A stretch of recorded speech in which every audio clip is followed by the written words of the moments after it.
graphing combined transformations. So we've looked at each of the individual variables on our parent graphs and what they do to our parent graphs. Now we're going to look at combining this all together. So we've talked about each of our different parent functions, and we've looked at where the variables fall within our parent functions, which is right here. And so if you need to use that as a little cheat sheet to help you, that's okay. So our general equation we have right here, so this is saying that our parent graph would have been f of x, and we're transforming it into g of x. So recall that when you are plotting points, you always plot x comma y, which is why we always want to do our horizontal transformations first and then our vertical transformations. For our horizontal and vertical transformations, remember we follow the order of operations. So we do things multiplied or divided, then added or subtracted. So for this, if you switch around your reflection and stretching compressing, that's okay. I just try to do it in the same order so that you guys have kind of like a routine to follow. So I'm always going to do the reflections first and then stretching compressing, same thing with the vertical. So again, this is kind of what you're looking at. And remember, we also talked about this graphic organizer that we have right here. And so these are what's going to help you determine what each of those different values in your equation are doing to your graph. And so you can just look below to kind of help you. So if you have that, you might want to get that out. All right, so let's go ahead and take a look at our first one. So we are going to state the parent function, and then we're going to write the transformations in order, and we're going to graph. And remember, there is no calculator when we are doing these, so please make sure that you don't use a calculator because this is going to be important for pre-calculus. So looking at this first example that we have here, the first thing I want to do is identify what my parent graph is. So I see the absolute value bars, which means this is the absolute value function. So the parent is y equals the absolute value of x.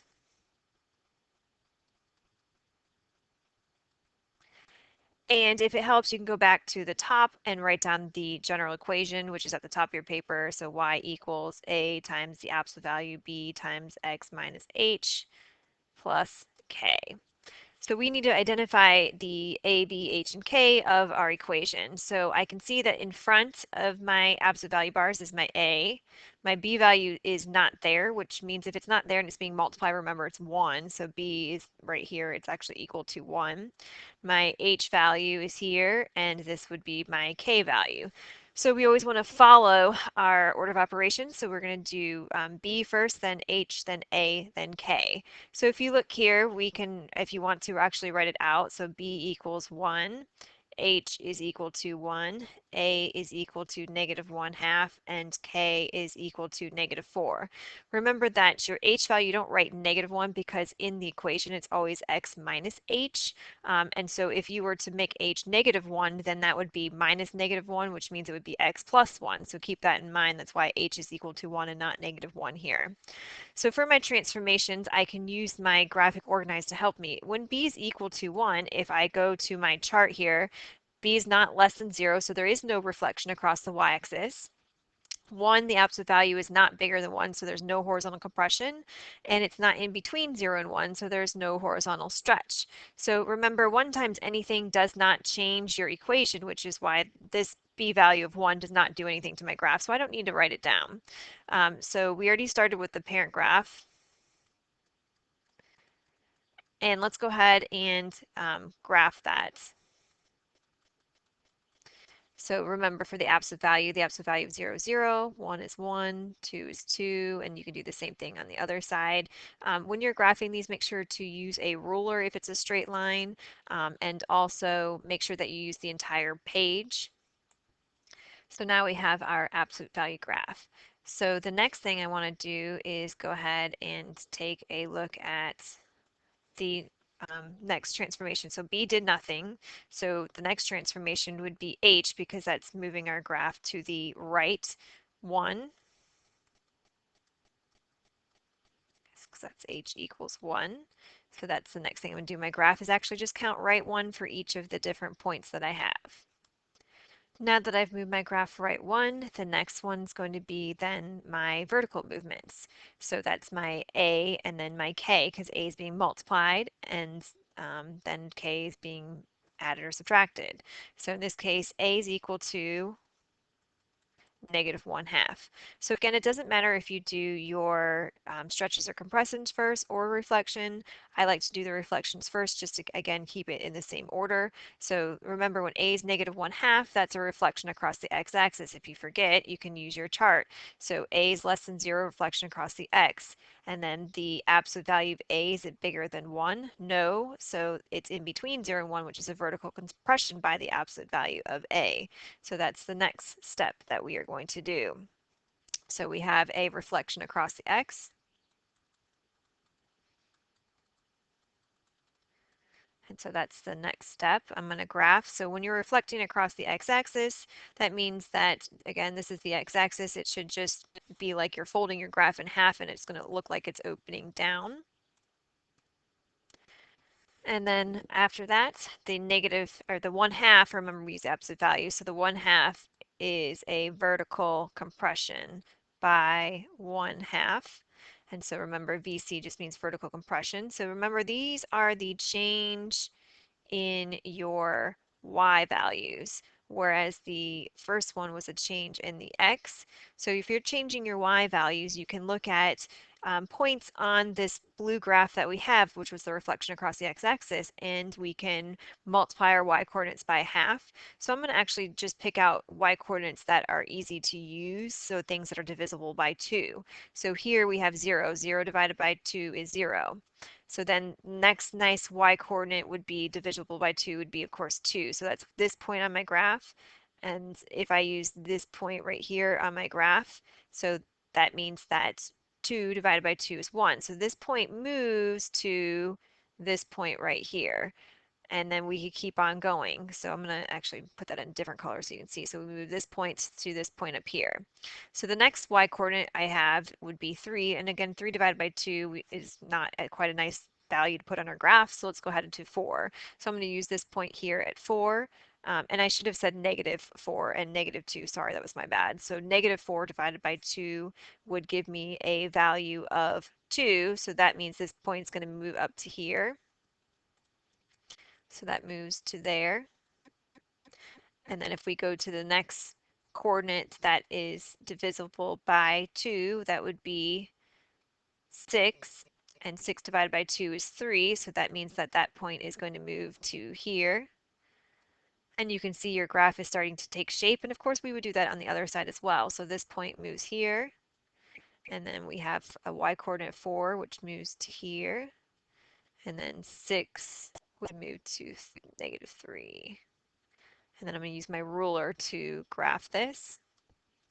And now we have our vertical compression by half. So the x value stayed the same. We just, again, moved these y coordinates up by dividing by 2. So the next one we have is our k value, which is equal to -4, which means that is going to move our graph down 4. And again, remember that's also a change in our y value. So our x values stay the same. We're just actually going to count down 1, 2, 3, 4 for each of these values. So down 1, 2, 3, 4, down 1, 2, 3, 4, etc. And then of course we would do the same thing on the other side. And then use your ruler in order to graph. And that gives me my transform graph. So that graph that's in purple, that is the actual graph right here that we have with all the transformations. So again, when you're graphing these, please make sure you do each step, write it out, what each transformation is doing, and then graph each transformation until you get to the final graph. And so again, you're not using your calculator, but when you are done graphing, if you want to use your graphing calculator to help you check your work, that might be something that's good. So just real quickly, if I look at my graphing calculator, I have the equation graphed right here. So -0.5 times the absolute value of x minus 1 minus 4. So remember, to get the absolute value into your equation, you can hit your math and then right over to number. It's the first one that you have right there, or you can hit second and 0, and it's the first one in your catalog. So if I go to my graph, you can see this is what the graph looks like. Then you could also actually go to the table and pick out points to make sure those points are plotted correctly. So if I go back to my graph, if you hit second trace value and 1, notice I have the point 1, -4, and I could then check that on my graph that I did. So if I look at my graph, I have the point 1, -4, and I could do that for some other values as well. And so that is my graph. So let's go ahead to the next one. So for this next one, it's slightly different because notice in all of our other equations, our b value is factored out. And notice that here, my b value was not factored out. But think about your general equation, y equals a times the absolute value of b times x minus h plus k. Notice that every time we wrote these equations, each one, the b value was always in factored form. So if I go back real quick and look here, notice all these b values are factored away. So if your b value is not in that factored form, that is your first step. You always want to factor that out of the equation. So for this one, that means we would have g of x is equal to 3 times the square root, factor out that -2. So what would go inside the parentheses when you're factoring something out, you're dividing it out, keep that in mind. So this becomes x, and then 8 divided by -2 would be -4. And you can check your work. -2 times x would be -2x. -2 times -4 would be +8. And then we have that -6. Now I have the equation written in the form that I need, and I can go ahead and look at what each of the different variables are doing. So my b is -2, my h is 4, my a is 3, and my k is -6. So the next thing I'm going to do is graph my parent graph. So your parent graph is y equals the square root of x. So for your square root function, we know this from graphing our parent graphs the other day. We know the square root of 0 is 0, the square root of 1 is 1, the square root of 4 is 2, and the square root of 9 is 3. And if it helps you to make a table of those values, that's fine. So 0, 0, the square root of 1 is 1, 4, 2, 9, 3. And if we had another one, it would be 16 and 4. And then graph your graph. And again, use the whole entire graph paper when possible. So that was my parent graph. The next thing we want to look at is the next transformation. So B would be our next transformation. So it's -2. So again, if we go back to our chart here, B is negative, which means it's a reflection across the y-axis. And also our B value is, the absolute value is bigger than 1, which is a horizontal compression by 1 over B. So we have two different transformations that we are making. So for my graph, the next one we have would be B, so that B equals -2 is going to reflect across the y-axis.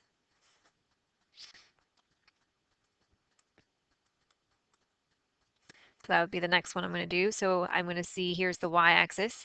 Feel like folding our graph in half across the y-axis, so it would be a mirror on the other side. So this is 1 away from our y-axis, it's 1 away on this side. This one's 4 away, so it's going to be 4 here. And the other one is 9 away, so that would be here.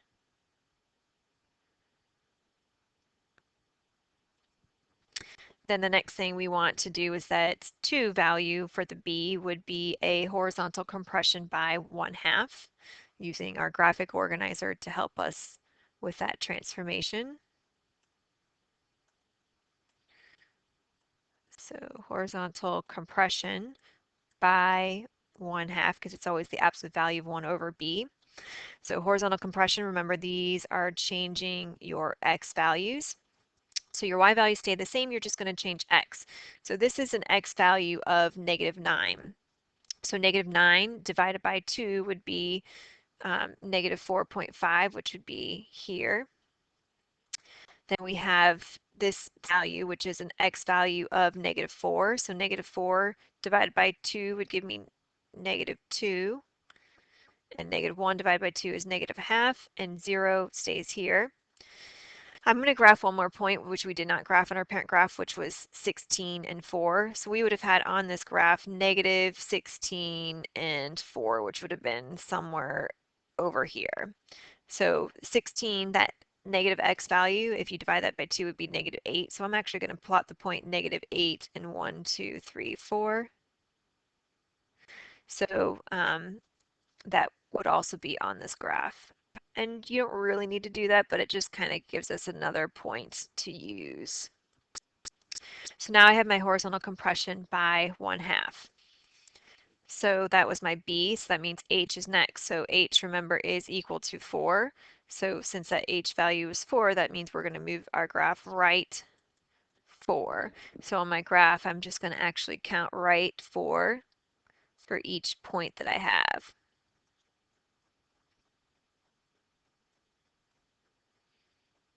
And then I'm going to graph that.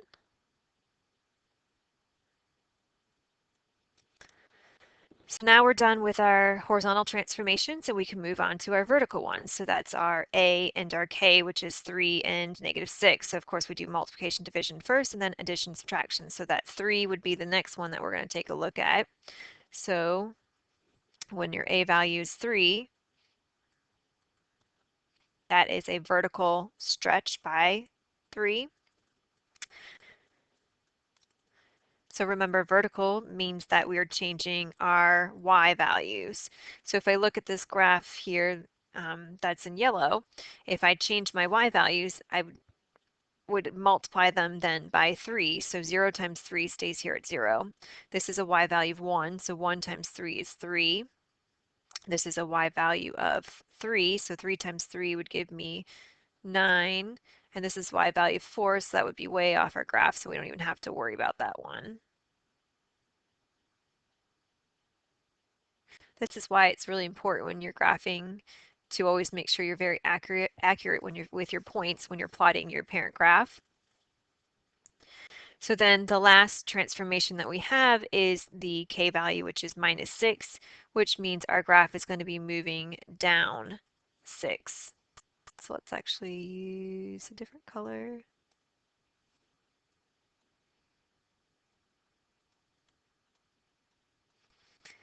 So let's go down 1, 2, 3, 4, 5, 6.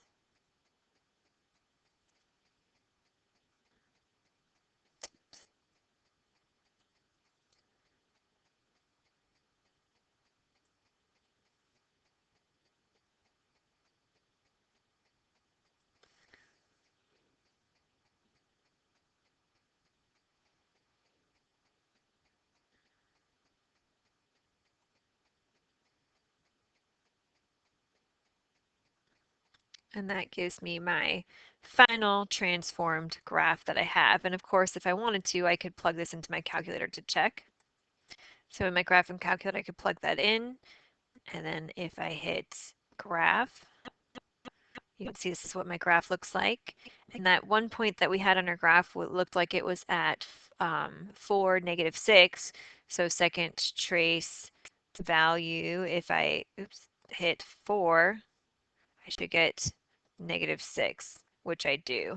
And so even though it doesn't look like it's graphed here, remember sometimes our graphing calculator with the window pixels has a hard time actually graphing it, but it's there as you can see because otherwise you wouldn't get a y value. You could also go to your table to confirm and you can see that anything, so we have 4 and then -6 right there. So go back to my graph. So if I look at my graph here, I can see I have the point 4 and -6. So right there. And then you can also see anything that is above that has an error because we can't take the square root of a negative number. So for the next example, you're going to do the same thing, except for our parent graph, it is the graph that is graphed here on the graph. So we're saying that this graph here is our parent graph. So the first step I would do is to make sure to factor out that b value. So g of x is equal to negative 2. P just stands for this graph right here, which is our parent graph. And then 2 times, we want to factor out that 2. So when I factor out the 2, I'm dividing it out, so this becomes x plus 5. And so for this, the parent graph is given, which of course we're using p as the variable, so p of x, that would be this graph that's already here. So it's not a variable, it just stands for a function. Remember, that's your function notation. So you need to figure out your a, b, h, and k. So if you want, maybe pause the video and see if you can do this problem on your own, and then unpause it and we'll look at it together. So if I look at my variables, this is my a, this is my b, this is my h, and this is my k. So of course we want to do horizontal transformations first. So b is equal to 2, which is a horizontal compression by 1/2. So remember, when you're horizontally compressing by half, that means you're taking all your x values and multiplying them from your parent graph by 1/2. So here we have an x value of negative 3. So negative 3 times a half would be negative 1.5. This is negative 2, that becomes negative 1. And this is 1, so that becomes negative 1/2. So notice your y value stayed the same. I just moved my x coordinates. So here this is 1, so 1 times a half is a half. This is going to be a value of 2, so 2 times a half is 1. And you can see your graph is starting to take shape. And of course, use a ruler if you can. So then we have, I'm just going to pick the next nice y coordinate that's easily divisible by 2. So that would be 4. So that becomes 4 divided by 2 is 2. This is 6, so 6 divided by 2 is 3. And this is 8 divided by 2 is 4. I'm going to use my ruler for this one. So now I have my horizontal compression by 1/2. So then my next one I'm going to do is my h. So notice that in this case, your h right here in the equation, it's not x minus h, it's plus. So to get that plus, that means your h would be negative 5, which means it moves left 5. So remember, your horizontal movements are opposite thinking. So now the next step is to count to the left 5 for each of our points.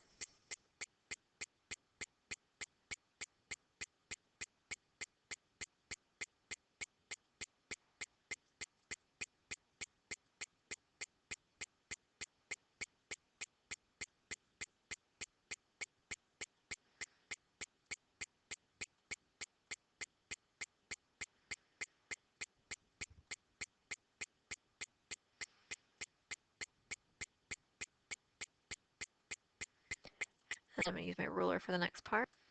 So now we're done with our horizontal transformations. We can move on to our vertical, which of course, remember, is your A value. So that has two transformations, a reflection and a vertical stretch. So first we're going to do the reflection. So remember, this one reflects it across the x-axis. So my graph, if it's on the x-axis, it stays there. So this is 1 away, so it goes 1 away down here, be 2 away.